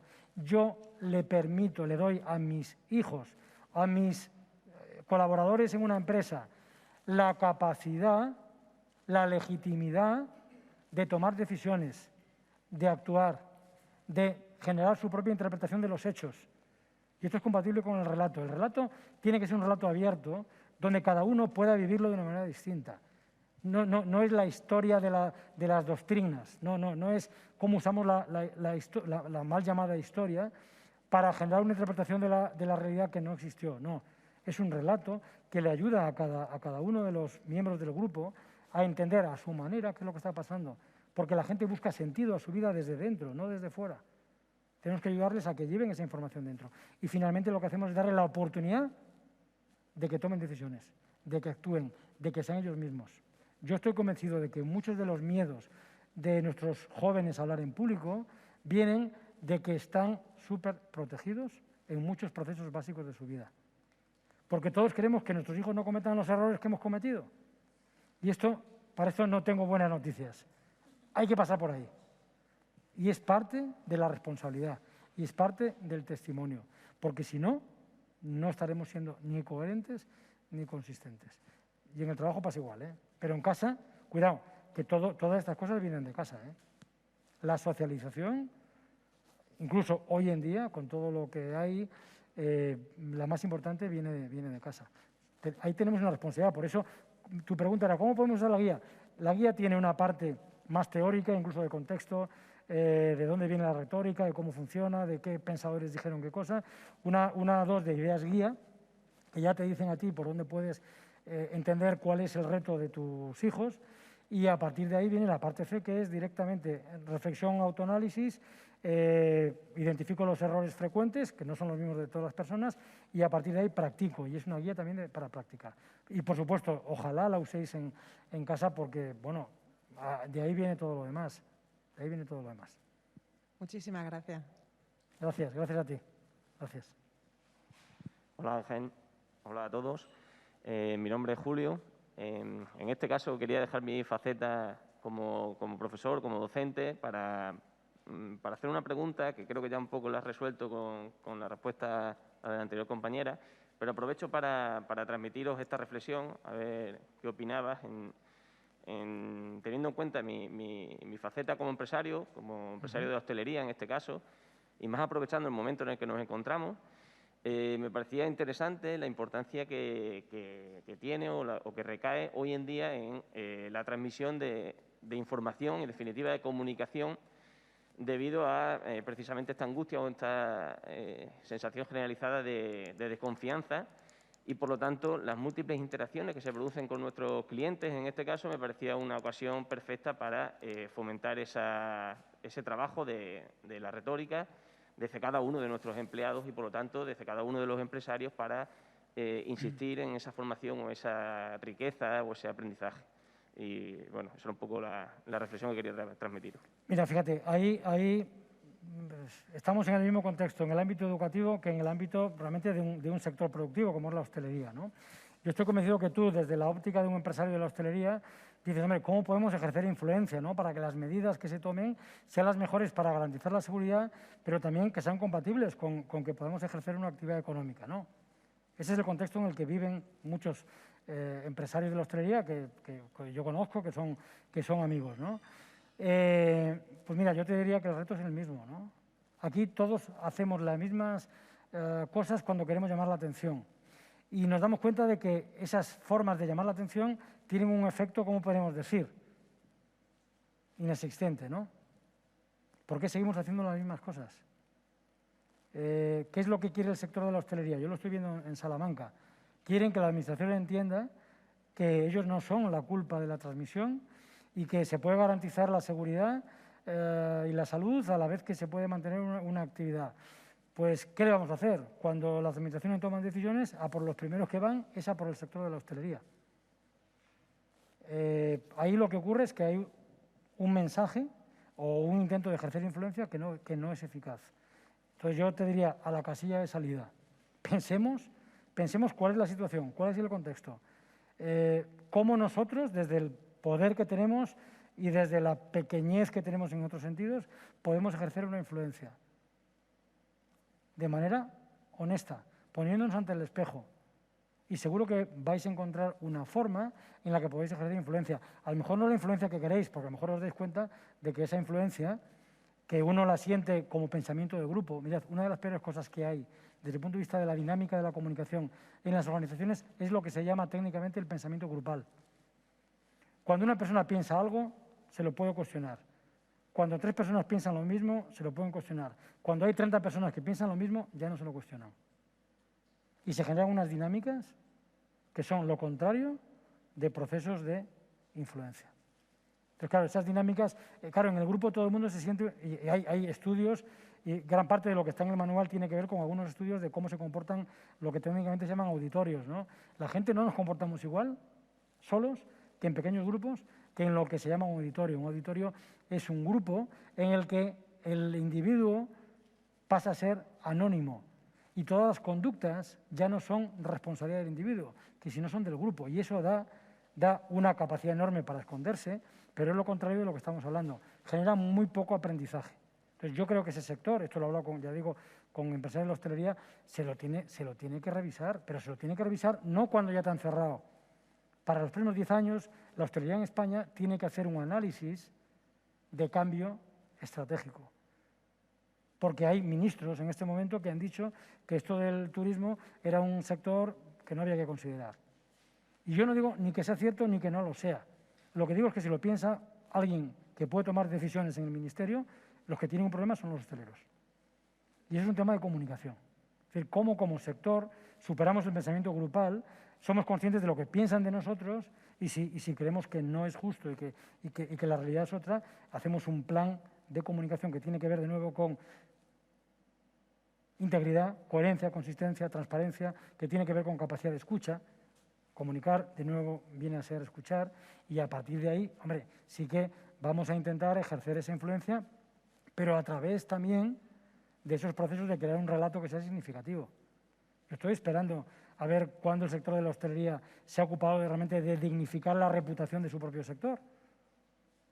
Pues es que en la crisis ya es tarde.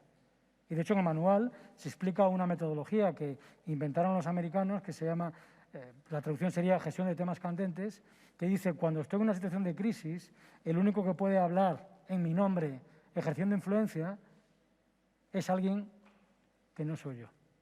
Todo lo que yo diga cuando ya estoy en una situación de crisis, todo lo que diga la hostelería cuando la han cerrado, va en su contra. Como los derechos en las películas, ¿no? Todo lo que diga puede ser y será utilizado en su contra. No echen más leña al fuego. Entonces, esta es una pequeña reflexión, eso requiere un análisis mucho más grande, pero te diría los mismos principios básicos de la comunicación eficaz que empiezan por analizar, identificar cómo son las relaciones, qué tipo de influencia quiero generar, qué tipo de influencia puedo generar. Ahí viene el tema del posicionamiento, que vale igual para una persona a nivel individual que para una organización o para un sector, ¿no? ¿Quién soy? ¿Qué hago? ¿Por qué lo hago? ¿Para quién lo hago? ¿Qué utilidad social tiene la hostelería en España? Pues mirad, los hechos están siendo mucho más eficaces en ese sentido que los propios discursos de los hosteleros. Pero en algún momento, cuando pase esto, cuanto antes, en el día después de la crisis, que es cuando realmente tenemos que empezar a trabajar en serio, de momento lo que tenemos que hacer es tapar agujeros, ¿no? Pero a partir del día después, empezar a construir la verdadera reputación de un sector que la necesita. Hemos visto que la necesita, porque a los que tenían miedo y tenían que demostrar que tomaban decisiones, no les ha surgido ninguna duda. Han dicho, es la hostelería. Entonces, todos los principios del manual de cómo comunicar mejor, de manera eficaz, a partir de un posicionamiento, de un análisis, valen para esto. De hecho, Aquí en la presentación tenía precisamente, por si salía el tema de la comunicación de crisis, mirad, el nuevo papel de la comunicación en la gestión de la reputación y en el ejercicio del liderazgo tiene que ver con 3 enfoques. Ser capaces de trasladar una visión. Trasladar una visión quiere decir no repetirla muchas veces, sino conseguir que la gente la reconozca como legítima, como válida, ¿no? No vale con decirlo muchas veces, el sector, no. Todos tenemos una imagen del sector de la hostelería. Y estoy convencido de que los hosteleros honestos, que se miran al espejo, quieren modificar eso. Y modificarlo no es cambiar el discurso, es cambiar la realidad, cambiar las prioridades. A partir de ahí, establecer procesos de escucha, que sobre todo tiene que ver con esto. ¿Vale? A mí no me ha preguntado ningún hostelero, oye, ¿cómo te sientes? Me han llamado para decir, oye, nos tienes que apoyar. ¿Vale? Y tercero, identificar la contribución potencial de cada uno y habilitarles, ¿no? Pues a lo mejor sí que hay sectores relacionados con la hostelería que son los que en una situación como esta podrían haber ejercido una influencia. Pero a lo mejor el propio sector ha reaccionado de forma automática en defensa de lo suyo, lo cual es lícito pero no creo que sea eficaz. En una crisis, lo único que te salva, que te puede ayudar a paliar los efectos, tanto directos como reputacionales, es las alianzas que hayas construido antes. Cuanta más gente se sienta solidaria de tus efectos negativos, más capacidad tendrás de encontrar ese apoyo. Y, de hecho, esto a nivel de estrategia de organización, en comunicación corporativa, en comunicación política, es como se trabaja. O sea, si tú me llamas a mí para hacer una auditoría, lo primero que te digo es análisis de riesgos. Y vamos a empezar a trabajar por los riesgos, porque donde están los riesgos, que te pueden tumbar el negocio, es donde tienes el valor. Y a lo mejor es que no lo estás aprovechando tampoco. ¿Vale? Entonces, comunicación de riesgos es muy, muy, muy importante y por eso, de los 8 capítulos, hay uno que es la comunicación en situaciones de crisis. Ahí, yo te recomiendo que lo leas y estaré encantado de hablarlo contigo para ver cómo puedes enfocarlo. Por supuesto. Muchas Vale, gracias. Gracias. Hola, buenas. Soy José Ignacio Fernández, deportista y empresario. Y bueno, quería trasladarte 2 preguntas. Pues la primera es, ¿cuál es esa cuarta pregunta que nos debes? Y la segunda es, bueno, hemos hablado de utilidad, de importancia, de un aprendizaje. Creo que son conceptos que son a largo plazo y que se tienen que asentar. Debido a una sociedad en la que miramos unos resultados que son inmediatos, sobre todo para los jóvenes a través de las redes sociales, algo que lo tienen todo de manera inmediata, ¿cómo trasladamos a los jóvenes, a nuestros compañeros, a nuestros empleados, esa importancia de hablar bien? Mira, empiezo con esta segunda, si te parece, ¿vale? Porque igual nos da también contexto para la otra. Esa cuarta pregunta que entraré en ella, ¿no? Vamos a ver, el tema del corto y el largo plazo. Evidentemente, los efectos, no nos engañemos, ¿eh? El aprendizaje es un proceso que puede tener efectos en el corto, pero los efectos más importantes, los más transformadores, son en el medio y en el largo. Por ejemplo, aprendizaje para evitar errores. Hombre, tiene efectos en el corto plazo, evidentemente. Aprendo para no llegar tarde. Bueno, es que puedo perfectamente la semana que viene empezar a ser alguien puntual. Pero los efectos realmente transformadores son de largo plazo. Y aquí es donde todos nos tenemos que hacer digamos, un examen, ¿no? Y ese autoanálisis de, vamos a ver, ¿qué es lo que yo quiero hacer con mi vida? ¿Qué es lo que yo quiero hacer con mi vida? ¿Cuándo voy a poder tener esos resultados? ¿Cuál es la alternativa a no empezar a trabajar? ¿Qué pasa si, como los efectos son a largo plazo, no empiezo hoy y lo dejo para el año que viene? Pues que me quedará todavía un año más, ¿no? Ahí sí que no hay...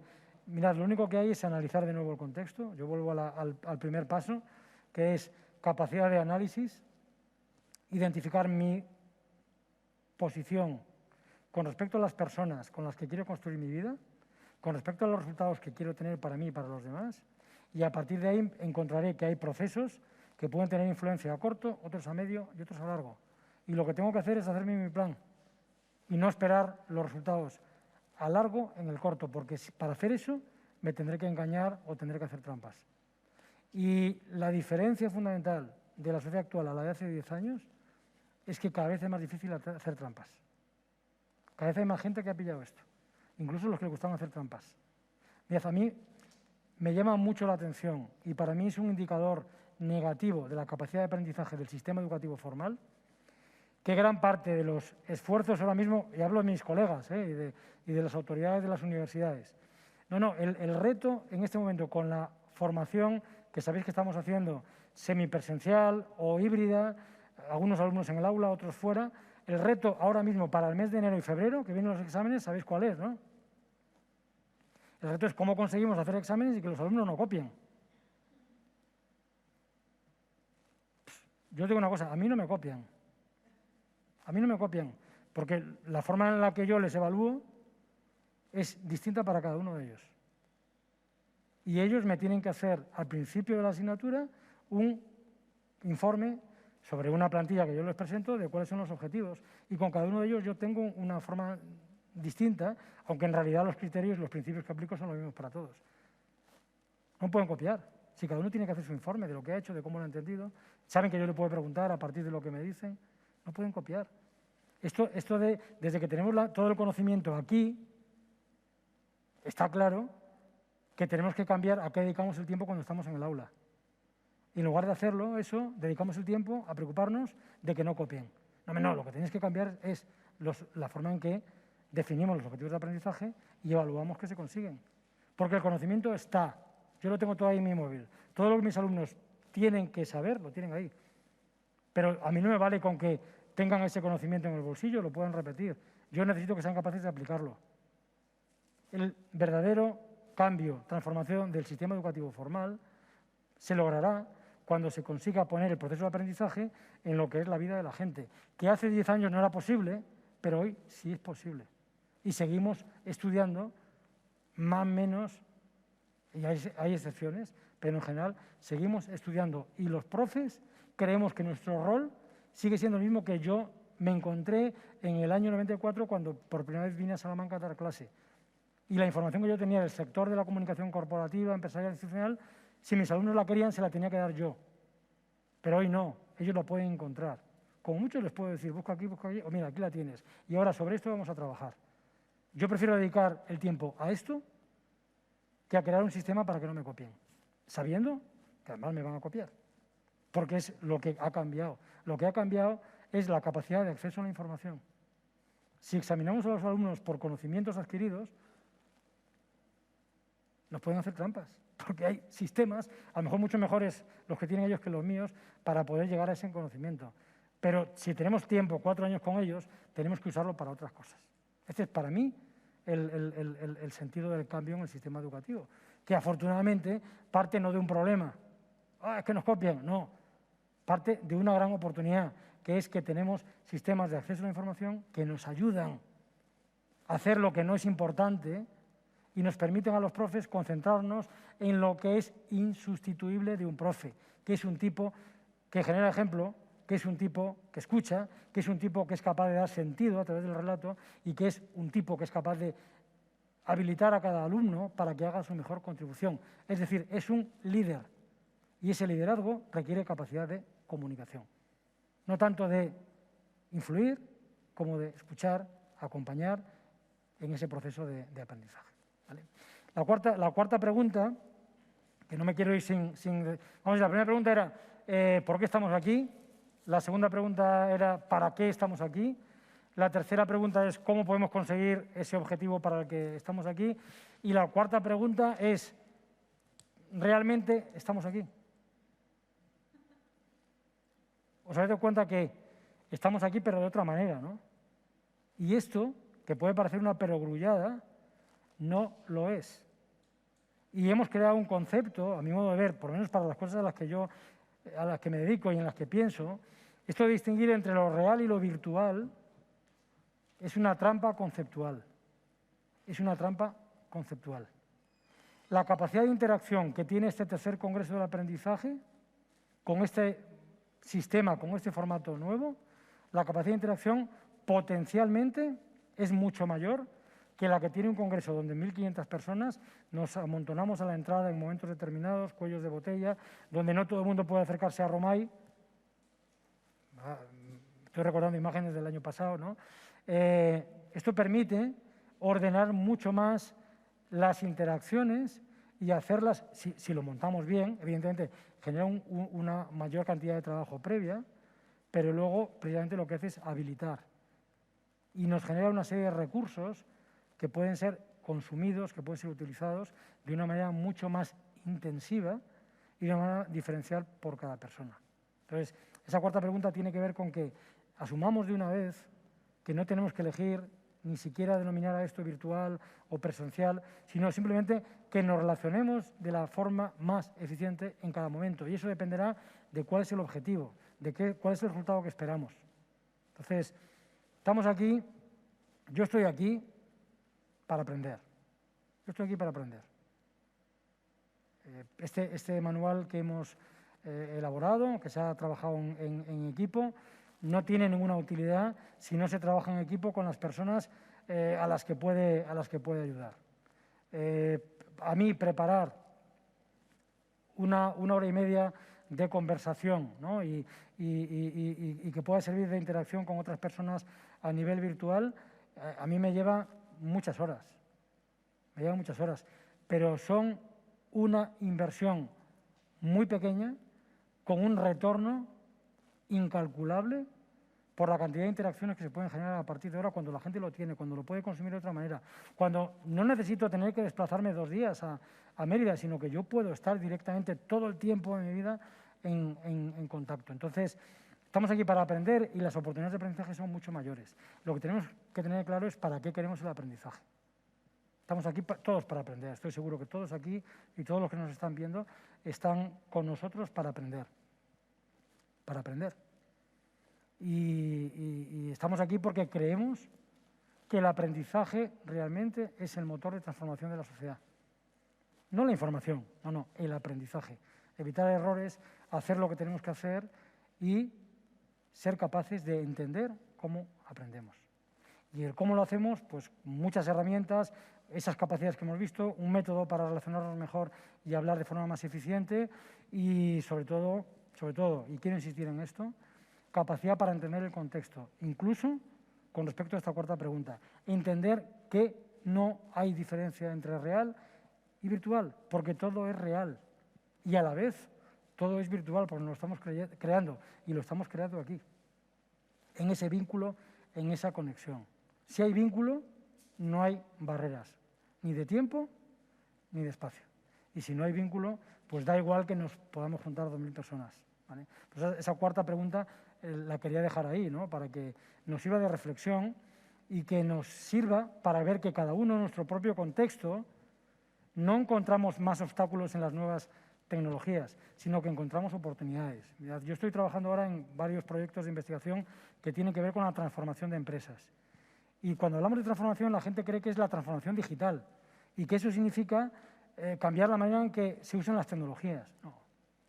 La transformación digital realmente lo que significa es que el tiempo de la persona en la organización se ha liberado de las tareas rutinarias que las pueden hacer máquinas que no solamente son capaces de calcular, sino son capaces de aprender del conocimiento que se les ha dado y que han generado y que liberan a la persona para poder hacer realmente lo que solo las personas pueden hacer.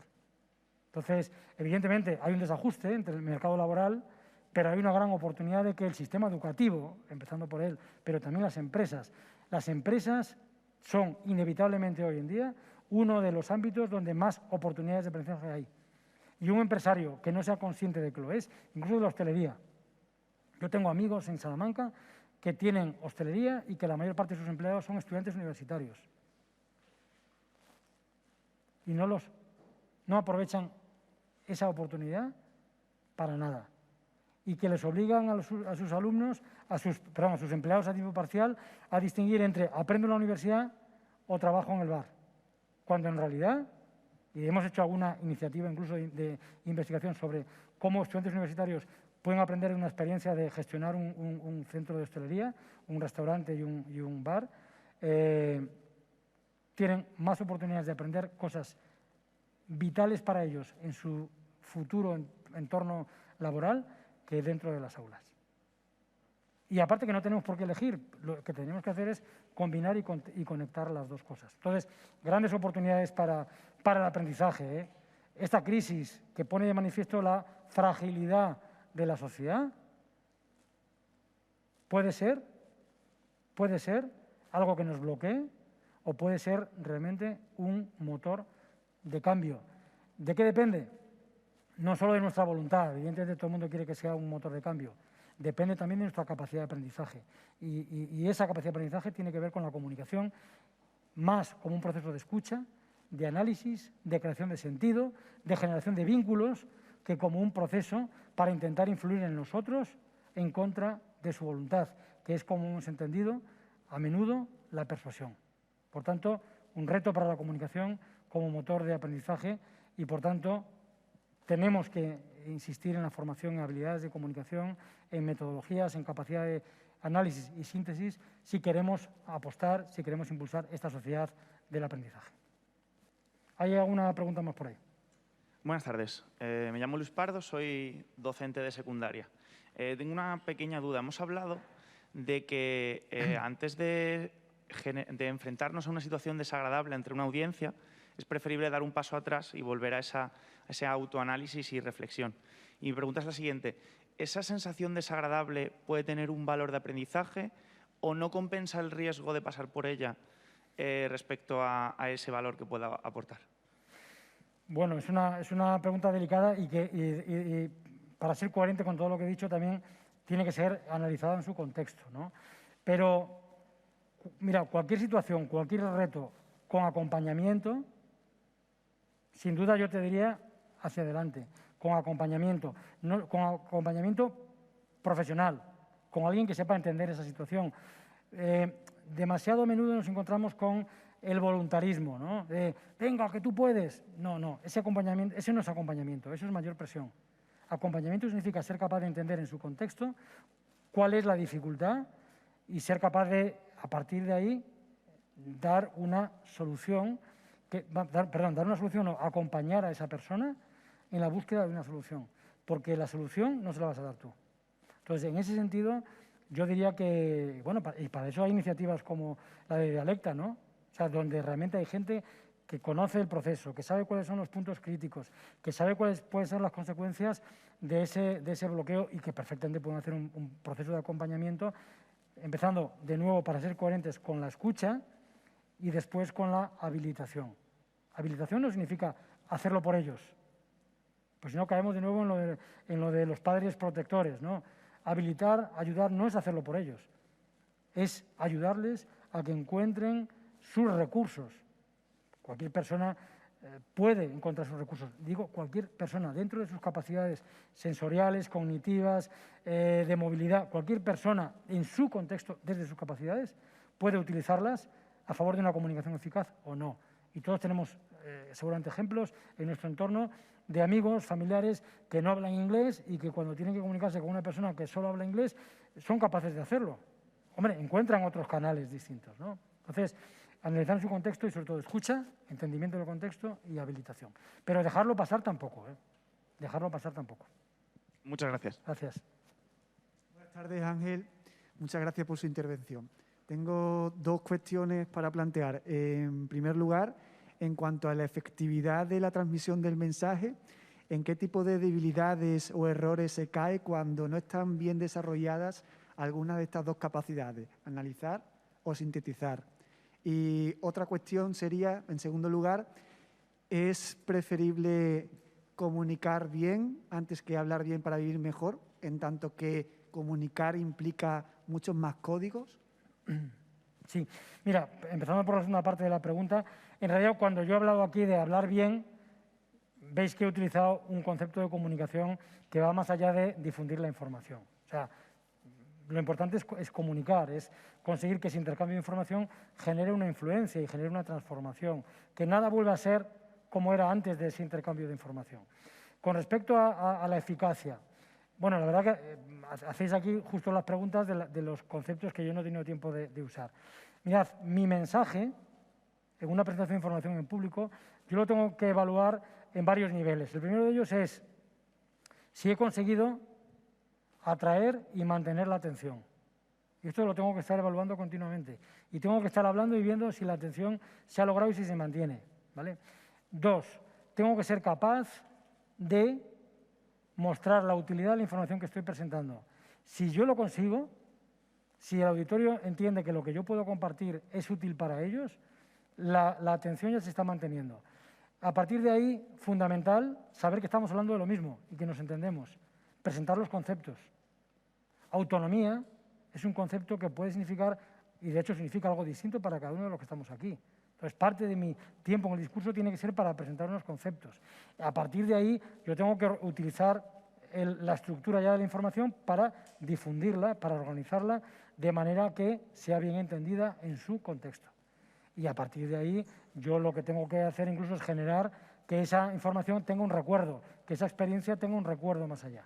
Entonces, ahí se trabaja con la estructura para hacer una apertura, para mantener la tensión durante el discurso y finalmente para hacer un cierre que pueda ser memorable. Memorable quiere decir que se recuerde, ¿vale? Entonces, en esos niveles yo tengo que estar evaluando. Y desde luego, si yo hablo a un auditorio que veo que no tiene atención, que es lo contrario de lo que yo me he encontrado aquí esta tarde, hombre, pues uno tiene que ir a la casilla de salida y empezar y decir, venga, hay algo aquí que no ha funcionado, ¿no? Pero sí, hay evidente, y en el manual está, los distintos niveles de evaluación de la eficacia de la comunicación antes de que termine, porque cuando termine ya es oportunidad perdida, esto ya no tiene remedio. Entonces ahí tenemos el manual también que nos va a acompañar en ese proceso. Muchas gracias. Bueno, os agradezco el tiempo para esta sesión se ha terminado y lo cierto es que para mí se ha terminado sin enterarme. Gracias a vuestra atención, a vuestra participación. Se nos quedan muchas cosas, lógicamente, como era de esperar, en el tintero, pero esto no es más que un comienzo, ¿no? Que esperemos que a todos nos sirva para buscarnos a nosotros mismos. Yo querría terminar con esto. Esto no es por qué estoy yo aquí, esto no es para qué estoy yo aquí, esto no es cómo vamos a conseguir lo que yo he venido a buscar aquí, ni siquiera es para saber si estamos o no estamos, ¿no? Porque unos están de una manera y otros están de otra. Esto en definitiva es para que cada uno de vosotros conecte el reto de su propia vida, que no es otro que el de ser útiles para los demás. Si tenéis una oportunidad, todos la tenemos, si la identificáis, para hacer algo por los demás, seguramente lo que estáis haciendo es aprender y a la vez fomentando el aprendizaje de otros. Esa es la sociedad del aprendizaje para la que está trabajando la Junta de Extremadura. Yo tengo un amigo que falleció hace tiempo, que para mí fue un maestro, un periodista muy conocido, José Luis Carrascosa, que fue el primero que le oí decir una frase que no es suya, pero que viene muy a cuento aquí, que es que la mejor forma de aprender, y probablemente no hay otra forma de aprender, es enseñar. Y en el intento que yo he tenido aquí de acompañar vuestro aprendizaje, que no de enseñar, os confieso que he aprendido mucho. Os quiero dar por ello las gracias, quedo comprometido con vosotros en lo que pueda ser de utilidad para siempre y, por supuesto, con la Junta de Extremadura, que no es consciente a día de hoy, Carlos, no sois conscientes del impacto transformador que esta estrategia va a tener no solo para Extremadura, sino yo diría que para España, evidentemente, para personas que viven en todo el mundo. Esto realmente es transformador. Esto es hacer el liderazgo y lo malo es que hay gente que cree que la política es otra cosa, ¿no? Bueno, pues la política, el ejercicio de la gestión de los recursos comunes, y no hay nada más común que el conocimiento, tiene que ver precisamente con el aprendizaje. Y liderar es educar. Liderar es aprender de manera colectiva. Gracias a vosotros por participar en este proceso colectivo de aprendizaje y a la Junta de Extremadura por hacerlo posible y por darme la oportunidad de vivirlo. Gracias de corazón. Gracias. Muchas gracias.